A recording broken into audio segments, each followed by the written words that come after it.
Assalamualaikum warahmatullahi wabarakatuh. Perkenalkan, nama saya Musta'in Fadli dengan NPM 21110103117, jurusan Pendidikan Agama Islam dari kelas F, Fakultas Tarbiyah dan Keguruan, Universitas Islam Negeri Raden Intan Lampung. Setelah video ini saya buat untuk memenuhi tugas ujian akhir semester dari Ibu Era Oktaviona selaku dosen pengampu mata kuliah Bahasa Indonesia. Di sini saya akan mencoba menjelaskan 3 materi yang menurut saya sudah saya kuasai dari jauh-jauh hari.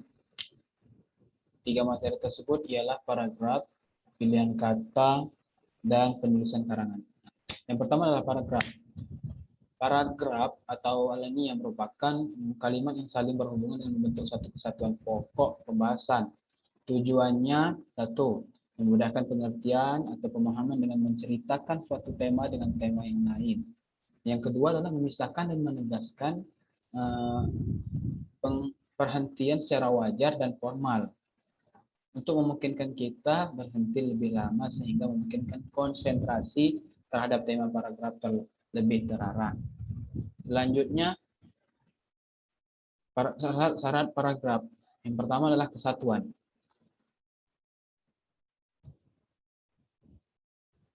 Yang pertama adalah kesatuan.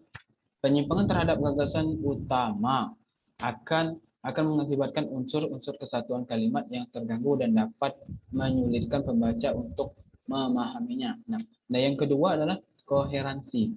Kelompok hubungan antara sebuah kalimat dan kalimat yang saling membentuk paragraf tersebut. Nah, yang ketiga adalah kelengkapan atau kecukupan pengembangan paragraf. Suatu paragraf dikatakan lengkap apabila berisi kalimat yang jelas dan cukup untuk menunjang kejelasan satu topik atau kalimat utama. Sebaliknya, paragraf dikatakan tidak lengkap jika tidak dikembangkan atau hanya diperluas dengan pengulang-ulangan. Selanjutnya adalah jenis-jenis paragraf. Yang pertama adalah jenis paragraf berdasarkan sifat dan tujuannya terbagi menjadi 3, yaitu paragraf pembuka. Paragraf yang lebih pendek jauh lebih baik karena paragraf yang panjang hanya akan menimbulkan kebosanan pembaca. Nah, yang kedua adalah paragraf penghubung. Paragraf penghubung ini semua paragraf yang terdapat di antara paragraf pembuka dan paragraf penutup. Nah, dalam karangan-karangan yang bersifat deskriptif, naratif, dan eksposisi, paragraf-paragraf itu harus disusun berdasarkan suatu perkembangan yang logis. Yang ketiga adalah paragraf penutup. Paragraf penutup ini adalah paragraf yang dimaksudkan untuk mengakhiri karangan atau bagian karangan. Dengan kata lain, paragraf ini mengandung kesimpulan pendapat dari apa yang telah diuraikan dalam paragraf-paragraf penghubung. Selanjutnya adalah jenis-jenis paragraf berdasarkan letak kalimat utama. Terbagi menjadi 5, yaitu paragraf deduktif, paragraf yang dimulai dengan mengemukakan persoalan pokok atau kalimat utama, yaitu yang kedua adalah paragraf deduktif. Paragraf ini dimulai dengan mengemukakan penjelasan atau perincian, kemudian ditutup dengan kalimat utama. Tiga adalah paragraf gabungan atau campuran. Paragraf ini kalimat topik ditetapkan pada bagian awal dan akhir paragraf. Dalam hal ini, kalimat terakhir berarti pengulangan dan penegasan kalimat pertama. Pengulangan ini dimaksudkan untuk lebih mempertegas ide pokok. Jadi pada dasarnya paragraf campuran ini tetap memiliki satu pikiran utama, bukan 2 ya. Nah, yang ketiga adalah paragraf tanpa kalimat utama atau kalimat utama pada seluruh paragraf. Paragraf ini tidak mempunyai kalimat utama, namun berisi pikiran utama tersebar di seluruh kalimat yang membangun paragraf tersebut. Untuk ini bisa digunakan dalam rangkaian berbentuk narasi atau deskripsi. Nah, yang kelima adalah paragraf ineratif. Paragraf yang kalimat utamanya terletak di tengah-tengah paragraf.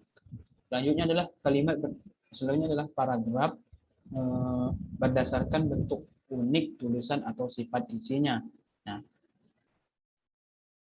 paragraf yang pertama adalah paragraf narasi. Paragraf narasi adalah paragraf yang menceritakan suatu peristiwa atau kejadian dalam karangan atau paragraf narasi. Terdapat alur cerita tokoh, setting, dan konflik. Kalimat naratif tidak memiliki kalimat utama ya. Nah, yang kedua adalah paragraf deskripsi. Salah satu jenis karangan yang melukiskan suatu objek sesuai dengan keadaan yang sebenar sehingga pembaca dapat melihat, mendengar, merasakan, mencium, serta imajinatif apa yang dilihat, didengar, merasakan, dicium oleh penulis tentang objek yang dimaksud. Nah, selanjutnya adalah paragraf argumentasi. Nah, paragraf argumentasi ini adalah paragraf atau karangan yang membuktikan pembenaran tentang sesuatu. Selanjutnya adalah paragraf eksposisi, paragraf yang berisi uraian atau penjelasan tentang suatu topik dengan tujuan informasi atau pengetahuan tambahan bagi pembaca. Selanjutnya adalah pola pengembangan paragraf. Pengembangan paragraf adalah perincian dan pengurutan pikiran yang terpadu yang diwujudkan melalui penataan kalimat-kalimat. Ada 3 persoalan yang mencakup di dalamnya, yaitu 1. Kemampuan menentukan dan meletakkan kalimat topik secara tepat. Yang kedua, kemampuan merinci secara maksimal gagasan utama paragraf ke dalam gagasan bawahan. Dan yang ketiga adalah kemampuan mengurutkan gagasan bawahan ke dalam satu urutan yang teratur. Nah, dalam bagian ini dibahas melalui beberapa pola susunan, perincian yang sering digunakan dalam tulisan, yaitu 1. Pola runtutan ruang dan waktu. Nah, pola ini menggambarkan suatu ruang dari kiri ke kanan, dari timur ke barat, dari bawah ke atas, dari depan ke belakang, dan sebagainya. Nah, kedua adalah pola klasifikasi. Klasifikasi berarti membagi sesuatu dengan mengelompokkan ke dalam kategori-kategori atau golongan-golongan umum. Yang ketiga adalah pola susunan sebab dan akibat. Hubungan kalimat dalam sebuah paragraf dapat berbentuk sebab akibat. Dalam hal ini sebab dapat berfungsi sebagai pikiran utama dan akibat sebagai penjelas. Yang keempat adalah pola susunan perbandingan dan pertentangan. Nah, cara perbandingan merupakan sebuah pengembangan paragraf yang dilakukan dengan membandingkan atau mempertentangkan guna memperjelas suatu paparan. Sesuatu yang dipertentangkan adalah 2 hal atau lebih yang memiliki tingkat yang sama, dan hal yang dibandingkan atau dipertentangkan tersebut memiliki persamaan dan perbedaan. Nah, yang kelima adalah pola analogi. Pengembangan analogi biasanya digunakan untuk membandingkan sesuatu yang sudah dikenal secara umum dengan sesuatu yang belum dikenal secara umum. Yang keenam adalah pola susunan ibarat. Pola susunan ibarat ini memiliki keserupaan dengan pola susunan perbandingan. Keduanya membandingkan 2 perkara atau lebih. Perbedaannya terletak pada hal yang perkara yang dibandingkan. Yang ketiga adalah pola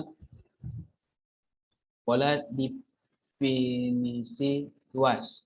Nah, paragraf seperti ini biasanya menguraikan sebuah gagasan yang abstrak atau istilah yang menimbulkan kontroversi atau kurang dimengerti sehingga membutuhkan penjelasan yang memadai untuk menggambarkan istilah tersebut.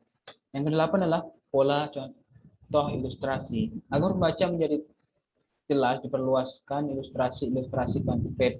Ilustrasi inilah yang nantinya dikembangkan agar menjadi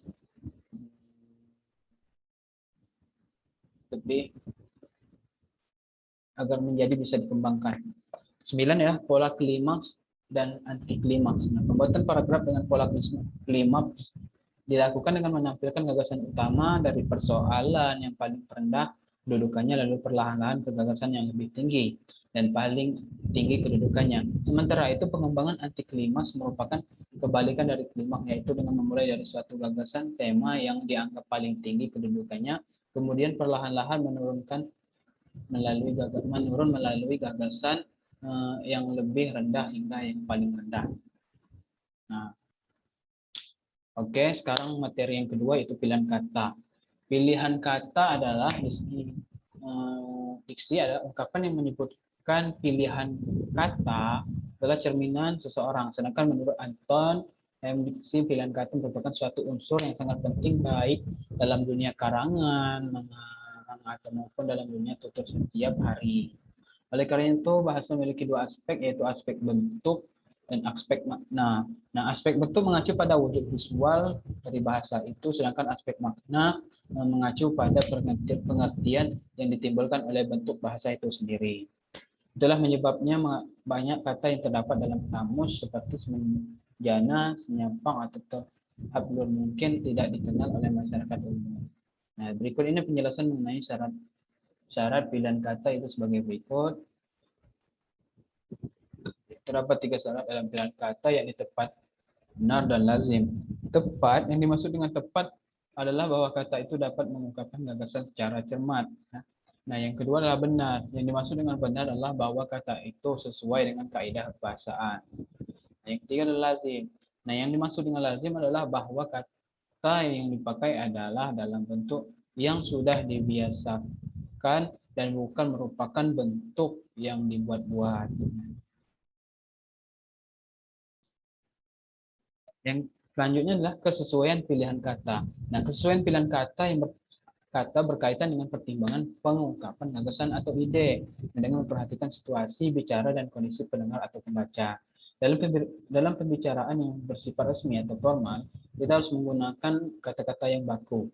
Sebaliknya, dalam pembicaraan tak resmi atau santai, kita tidak dituntun berbicara atau menulis dengan menggunakan kata baku untuk keakraban. Agar kesulitan pilihan kata dapat kita capai, kesesuaian pilihan kata dapat kita capai dalam pembicaraan, kita perlu memperhatikan hal-hal berikut. Satu, dalam situasi resmi kita gunakan kata-kata baku.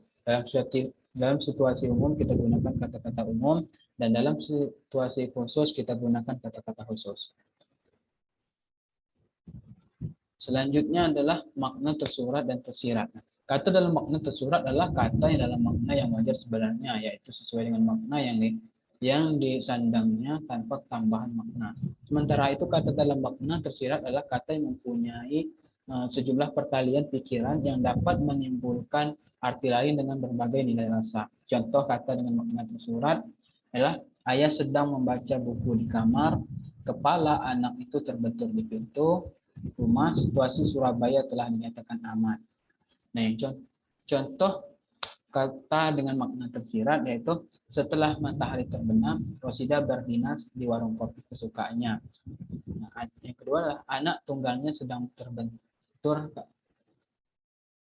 kasus pidana. Nah, yang ketiga, perompak itu telah diamankan oleh polisi laut. Yang selanjutnya adalah ungkapan idiomatik. Ungkapan idiomatik ini adalah konstruksi yang khas pada suatu bahasa yang salah satu unsur tidak dapat dihilangkan atau diganti.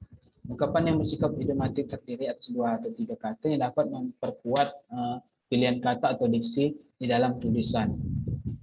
Selanjutnya adalah kata-kata yang bermiripan. Dalam bahasa Indonesia terdapat kata-kata yang bermiripan.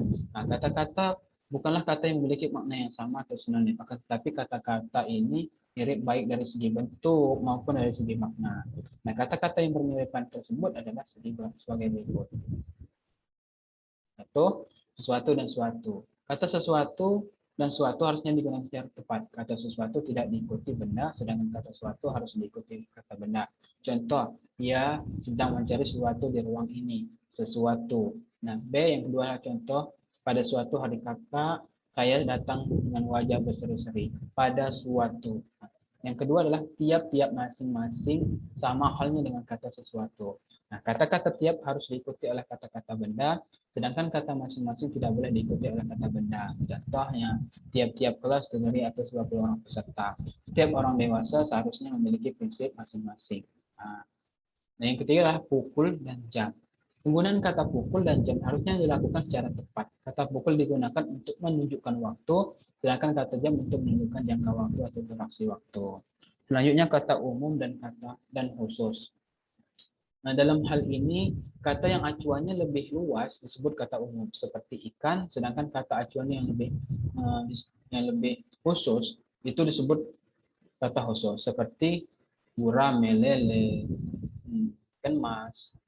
Dalam hal ini kita umum disebut superordinat dan kata khusus disebut hiponim. Nah, baik, kita lanjut ke materi yang ketiga, yaitu penulisan karangan. Nah, pengertian karangan adalah suatu karya tulis yang hasil kegiatan seseorang untuk mengungkapkan gagasan dan menyampaikan melalui bahasa tulis kepada pembaca untuk dipahami. 5 jenis karangan yang umum dijumpai dalam keseharian adalah narasi, deskripsi, eksposisi, argumentasi, dan persuasi. Nah, karangan merupakan hasil penjabaran juga suatu gagasan secara resmi dan tertulis tentang suatu pokok bahasan. Yang pertama adalah penulisan karangan. Nah, pengertian karangan adalah suatu karya tulis hasil dari kegiatan seorang untuk melakukan gagasan dan menyampaikan melalui bahasa tulis kepada pembaca. Untuk dipahami 5 jenis karangan yang umum dijumpai dalam keseharian adalah narasi, deskripsi, eksposisi, argumentasi, dan persuasi. Nah, mengarang adalah pekerjaan merangkai kata, kalimat, dan alinea untuk menjabarkan dan mengulas topik guna memperoleh hasil akhir yang berupa karangan.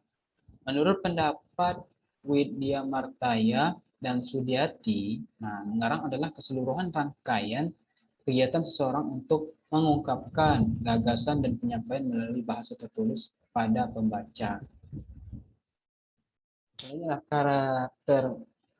karakteristik karangan ilmiah, semi ilmiah dan ilmiah karya ilmiah. Satu, karangan ilmiah. Karya ilmiah atau dalam bahasa Inggris scientific paper adalah laporan tertulis dan publikasi yang memaparkan hasil penelitian atau mengkaji yang telah dilakukan oleh seorang atau sebuah tim dengan memenuhi kaidah dan etika keilmuan yang dikukuhkan dan ditaati oleh masyarakat keilmuan. Terdapat berbagai jenis karangan ilmiah, antara lain laporan penelitian, makalah seminar atau simposium, dan artikel jurnal yang pada dasarnya semua itu merupakan produk dari kegiatan ilmuwan. Ada 4 aspek yang menjadi karakteristik utamanya, yaitu 1, struktur sajian. Nah, struktur sajian karya ilmiah sangat ketat, biasanya terdiri dari bagian awal, pendahuluan, bagian inti pokok pembahasan, dan bagian penutup. Yang kedua adalah komponen dan substansi. Nah, komponen karya ilmiah bervariasi sesuai dengan jenisnya. Namun, semua karya ilmiah mengandung pendahuluan, bagian inti, penutup, dan daftar pustaka.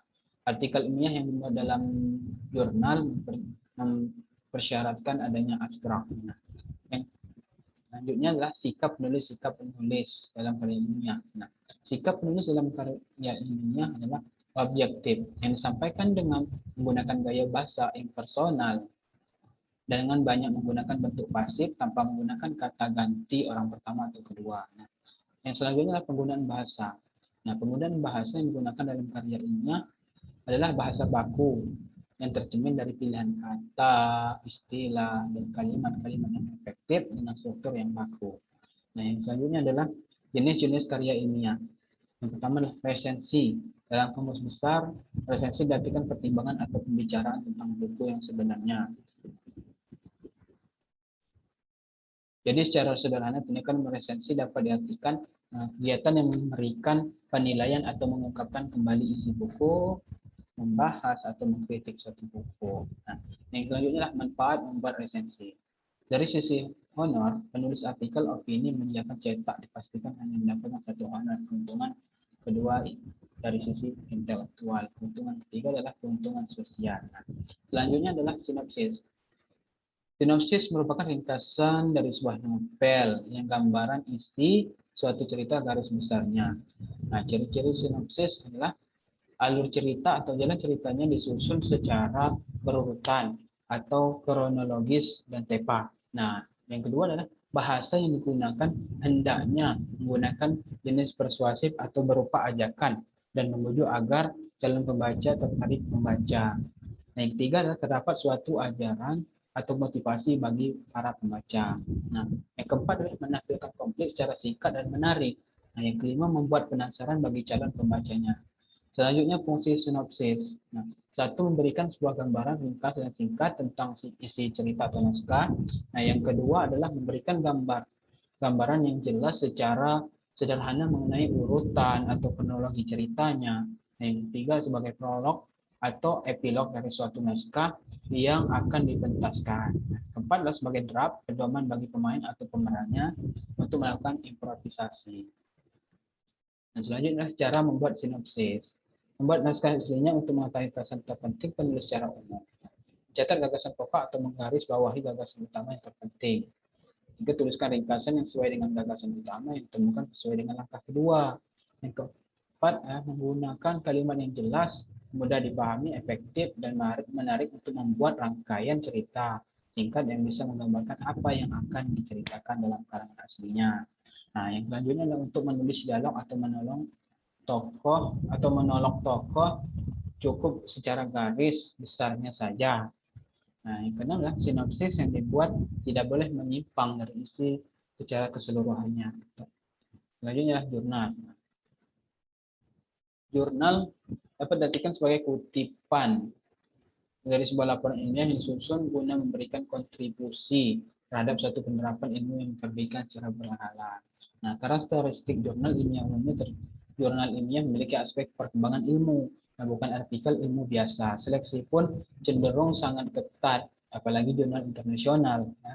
Nah, tujuan penulisan jurnal ilmiah karena penulisan jurnal ilmiah diproduksi dalam jumlah yang sangat terbatas, maka diharapkan yang membaca adalah ilmu yang tepat.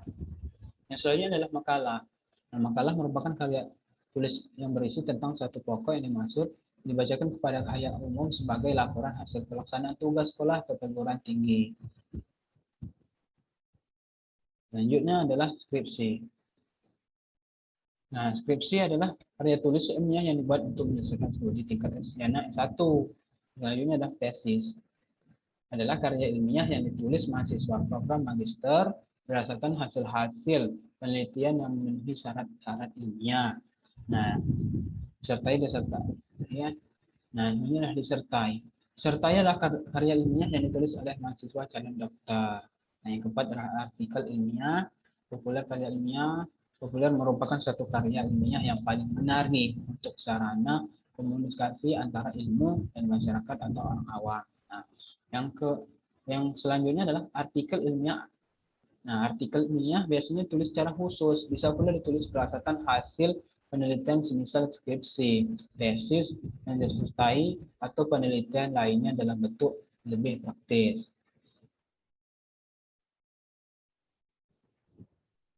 Selanjutnya adalah karya semi ilmiah. Nah, karya semi ilmiah atau karangan semi ilmiah adalah karangan ilmuwan pengetahuan yang menyajikan fakta umum dan menurut metodologi penulisan yang baik dan benar. Ditulis dengan bahasa konkret, gaya bahasanya formal, kata-katanya teknis dan didukung dengan fakta umum. Ciri-ciri karangan semi ilmiah atau ilmiah populer yaitu satu, dituliskan berdasarkan fakta pribadi. Yang kedua adalah fakta yang disampulkan subjektif. Yang ketiga adalah gaya bahasa formal dan formal. Yang keempat adalah membentingkan diri penulis. Yang kelima adalah lebihkan sesuatu. Nah, kan usul-usulan bersifat argumentatif dan bersifat persuasif. Contoh karangan semi ilmiah yang artikel editor opini karya ilmiah adalah karangan yang menyajikan fakta pribadi tentang pengetahuan dan pengalaman dalam kehidupan sehari-hari, bersifat subjektif, tidak didukung fakta umum, dan biasanya menggunakan bahasa yang populer atau bahasa yang digunakan atau tidak formal. Nah, ciri-ciri karya tulisan ilmiah itu ditulis berdasarkan fakta pribadi, fakta yang disimpulkan subjektif, gaya bahasa konektif dan populer, tidak memuat hipotesis, penyajian diperbaharui dengan sejarah, bersifat imajinatif, bersifat persuasif, tanpa didukung bukti. Nah, selanjutnya adalah jenis-jenis karangan berdasarkan cara penyajiannya dan tujuan penyampaiannya. Nah, karangan dapat dibedakan atas 6 jenis, yaitu satu, deskripsi atau pelikisan. Deskripsi adalah suatu bentuk karangan yang melukiskan sesuatu sesuai dengan keadaan yang sebenarnya.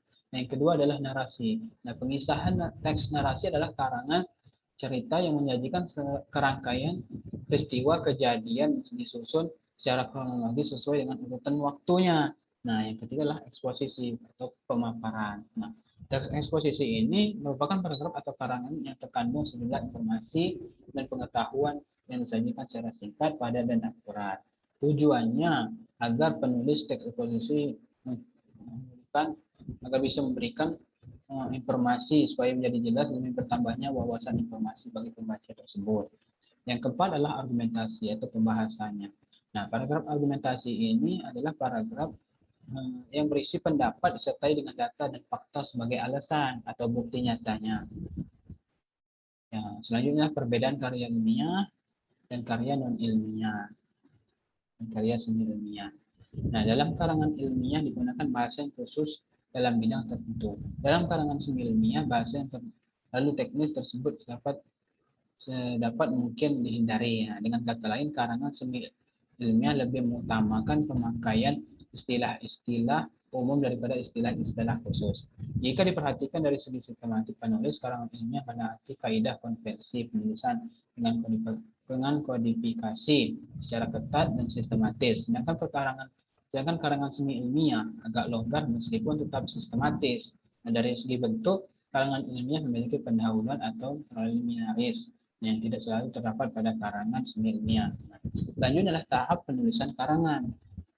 Yang pertama adalah tentuan topik. Nah, topik ialah pokok pembahasan ide, gagasan, persoalan, atau pokok pikiran yang akan ditelaah, dikembangkan, dikupas, dan dibicarakan dalam karangan atau tulisan. Yang kedua adalah penentuan judul tulisan atau karangan. Nah, judul karangan atau tulisan adalah nama titel yang melukiskan dengan singkat apa yang menjadi inti karangan itu. Nah, yang ketiga adalah menentukan sumber atau bahan penulisan. Adapun jenis-jenis bahan penulisan sebagai berikut: satu, pengalaman; dua, studi perpustakaan; tiga, wawancara; empat, angkat atau kuesioner; selanjutnya penyusunan kerangka karangan. Nah, berikut ini disajikan beberapa manfaat karangan suatu karangan dan langkah-langkah penyusunan kerangka karangan. Manfaat kerangka karangan. Satu, membantu menyusun karangan secara sistematik dan logis, memudahkan mengembangkan karangan karena garis besar bahan sudah dipersiapkan dengan baik, mencegah penggarapan topik, memudahkan memeriksa gagasan yang tidak relevan dengan topik, memudahkan memeriksa karangan kalau ada topik penting yang terlewat. Baiklah, mungkin cuma ini yang bisa saya sampaikan dan saya pahami. Kepada Ibu R. Oktaviana, mohon maaf yang sebesar-besarnya karena di sini saya juga masih dalam proses pembelajaran. Apabila ada